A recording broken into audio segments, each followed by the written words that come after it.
बिस्मिल्लाहिर्रहमानिर्रहीम। अस्सलाम वालेकुम नाज़रीन, आप यूट्यूब चैनल देख रहे हैं। मैं इमरान खान हूँ। सबसे पहले तो हम खबर ये है कि पाकिस्तान तहरीक इंसाफ ने शहबाज शरीफ का चैलेंज कबूल कर लिया।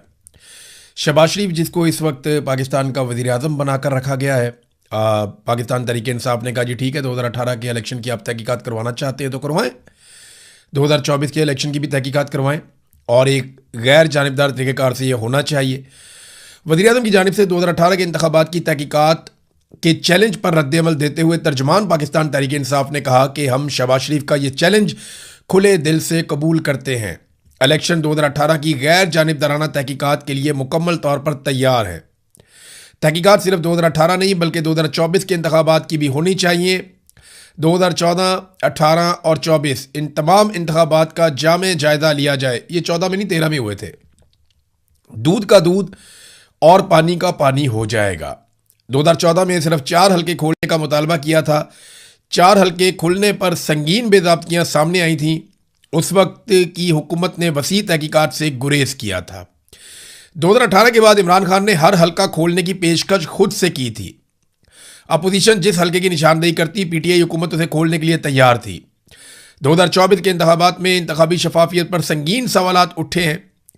सियासी इंतकाम और उम्मीदवारों को जेलों में डालने के वाक़यात सामने आए। ये तो बड़ा जुल्म है। एक एक पाकिस्तानी जानता है जो कुछ किया गया 2024 के इंतखाबात में।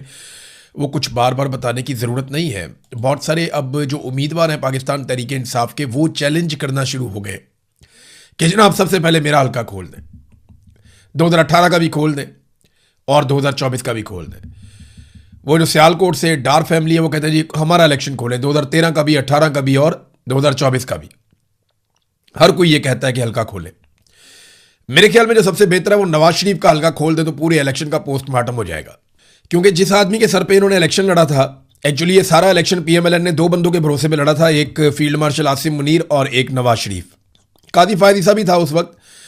तो इन लोगों ने इलेक्शन लड़ा था इन लोगों के सर के ऊपर रख के, और सहूलतकारी का किरदार अदा कर रहा था chief election commissioner Sikandar Sultan Raja. तो ये नवाज शरीफ का एक हल्का खोल लें, दूध का दूध और पानी का पानी हो जाएगा। अगर नवाज शरीफ जो पार्टी का सरबराह है वही नहीं जीता तो फिर कौन जीता? फिर तो कोई जीत नहीं सकता ना। अगर नवाज शरीफ खुद अपना इलेक्शन अपने ज़ाती हल्के से यास्मीन राशिद के मुकाबले में हार गया तो फिर कहाँ जीतेगा? नवाज शरीफ ने 2 इलेक्शन लड़े, एक लड़ा खैबर पख्तूनख्वा में हज़ारा में, वो भी हार गया, और एक इलेक्शन लड़ा लाहौर में यास्मीन राशिद के मुकाबले में, वो भी हार गया। फिर नाराज़ हो गया। जब नवाज शरीफ साहब रुस गए तो नवाज शरीफ साहब को एक फॉर्म 47 जाली पकड़ा दिया गया। लेकिन वो फॉर्म 47 जाली जारी करने के लिए किया ये गया कि बंदोबस्त करके वहाँ से आरओ को ही तब्दील करना पड़ा, क्योंकि आरओ इतनी बड़ी धांधली के लिए तैयार नहीं था। सिर्फ नवाज शरीफ का हल्का खोले सब पता चल जाएगा। ईमान ताहिर साहिबा ने भी चैलेंज कर दिया। ये अटक से इनकी एमएनए की 2 सीटें हैं। अटक में वैसे एमएनए की 2 ही सीटें हैं और वो दोनों के अंदर ये ख़ानदान बड़ा मकबूल है। वो कहती हैं चैलेंज है, सबसे पहले अटक के दोनों कौमी असम्बली के हल्कों के 2018 और 2024 के फॉर्म 45 अवाम के सामने रख दें। एक एक पोलिंग स्टेशन और एक एक वार्ड का रिजल्ट चेक कर लें। अगर सच जानना है तो फर्जी बयानात नहीं, असल रिकॉर्ड सामने लाएं।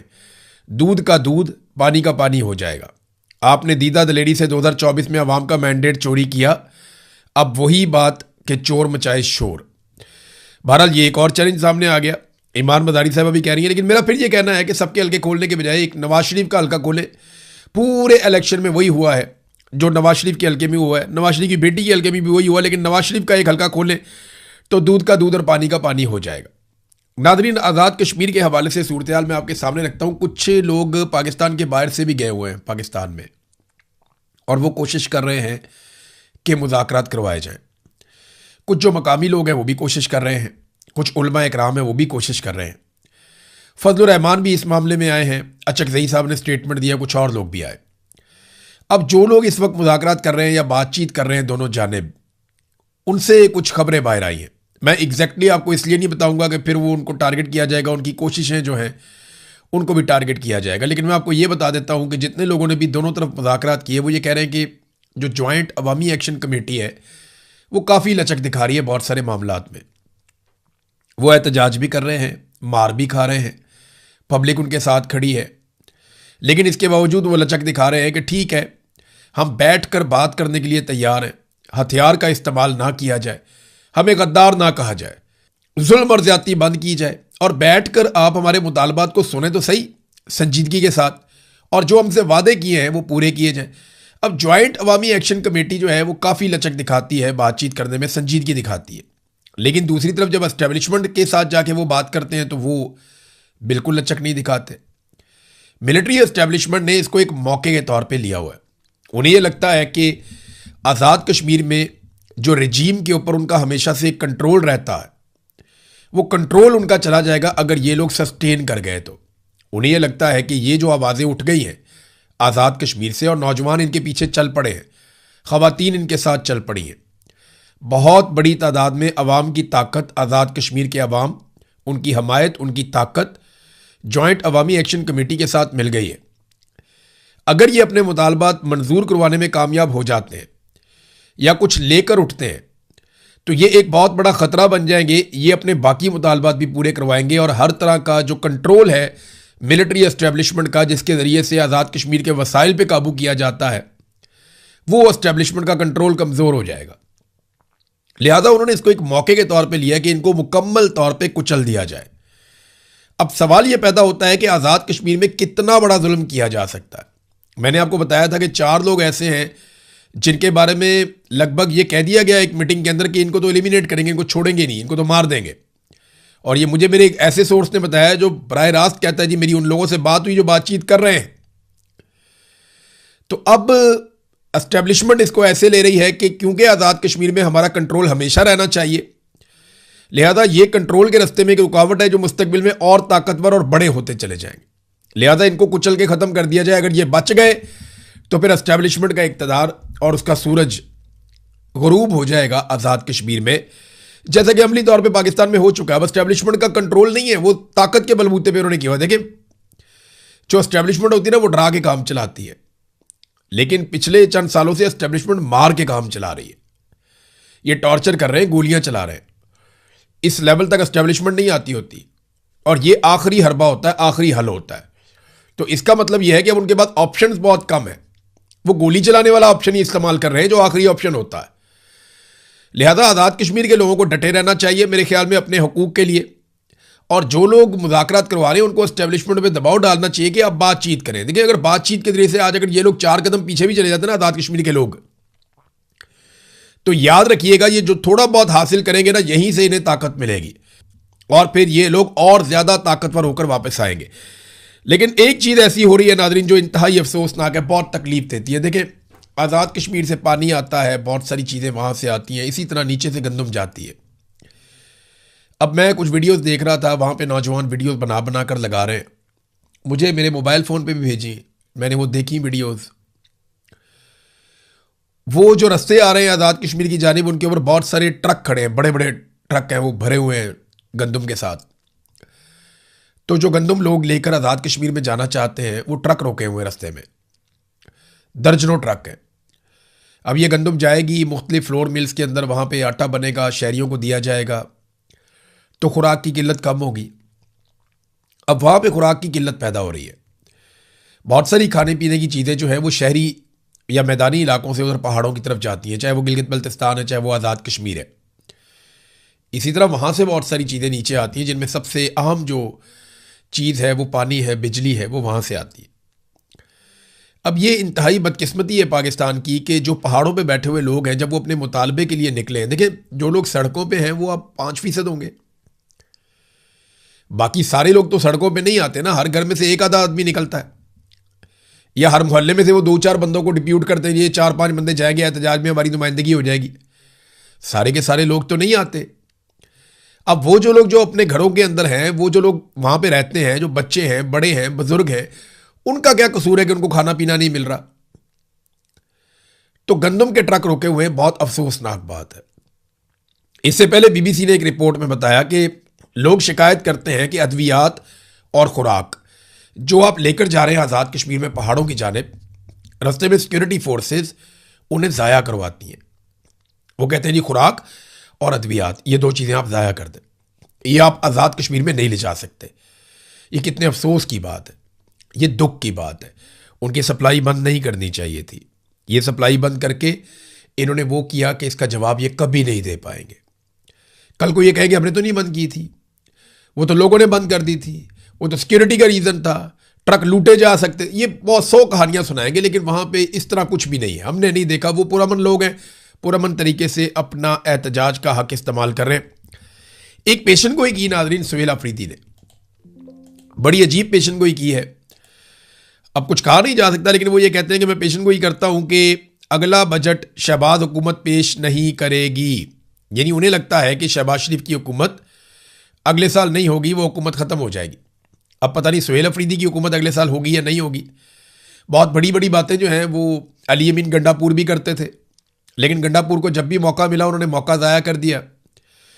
उन्होंने अपना एक इमेज बनाया हुआ था, एक बहुत ताकतवर और बहादुर आदमी वाला, लेकिन जब कभी गोली खाने का मौका आया या सामना करने का मौका आया तो अली अमीन गंडापुर साहब ने अनफॉर्चुनेटली जो अपने मुंह से कहा कि पहली गोली मैं खाऊंगा, वो वहां से चले गए लोगों को छोड़ के, और लोगों ने गोलियां खाई।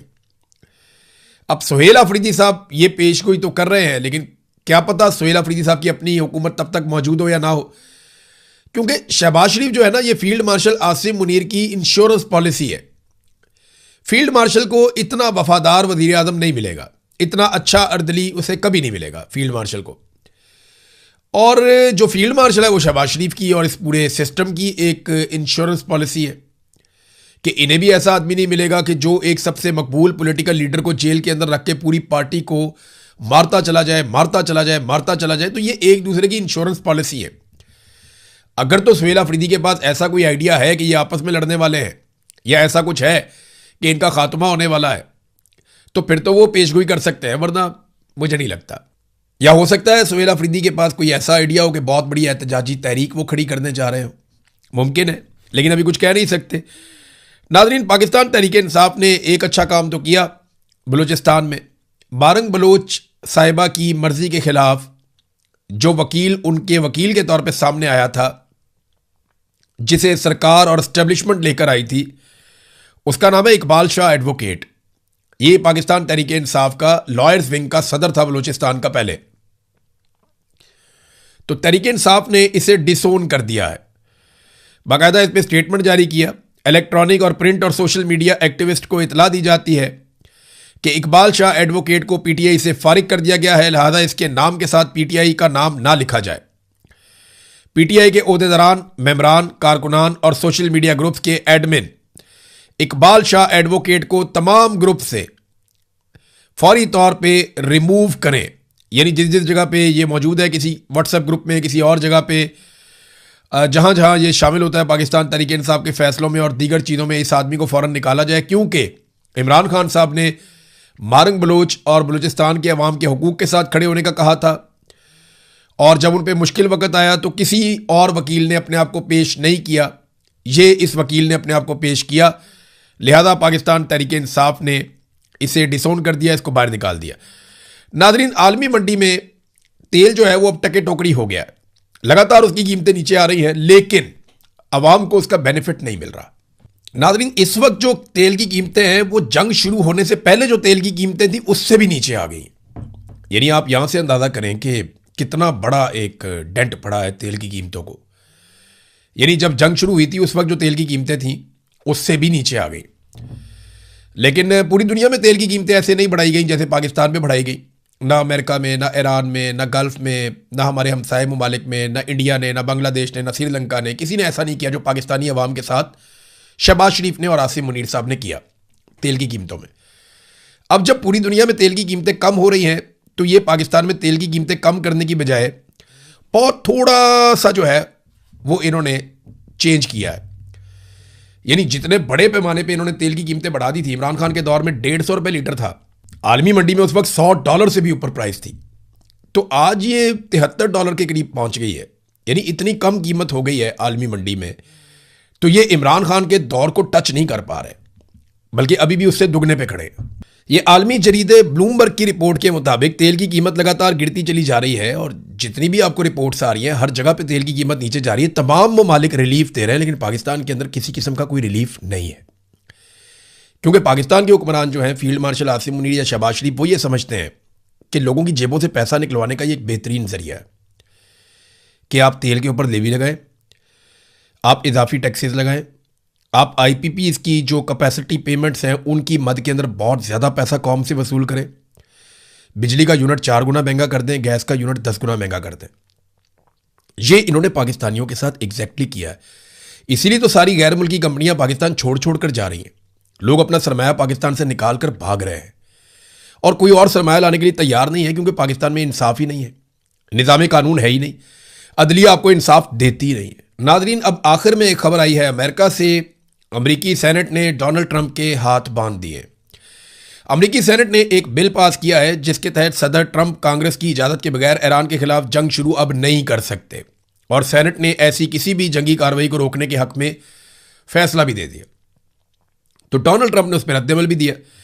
ट्रंप ने कहा कि उन्होंने ईरान को इस हद तक दबाव में ले लिया था कि वो घुटने टेक दे और किसी भी शर्त पर राजी होने के लिए तैयार हो चुका था वो, और बरसों बाद ईरान अमरीकी सदर का रोब मान रहा था, लेकिन सेनेट ने गलत वक्त पर जंगी इख्तियारात को महदूद करने की वोटिंग करा के दुश्मन को यह तासुर दिया कि अमरीकी हुकूमत सदर के फैसलों के साथ नहीं है। ट्रंप ने अपनी ही पार्टी के 4 सेनेटर्स को तनकीद का निशाना बनाते हुए कहा कि उन्होंने डेमोक्रेट्स का साथ देकर ईरान का हौसला बढ़ाया, जिससे इनका काम मुश्किल हुआ है, लेकिन वो इसे हर हाल में अंजाम तक पहुंचाएंगे। मामला यह है कि ट्रंप को अप्रूवल लेनी पड़ेगी हर हमले के आगाज में, और वो अप्रूवल उसे मिलेगी या नहीं मिलेगी फिर वो हमला कर पाएगा।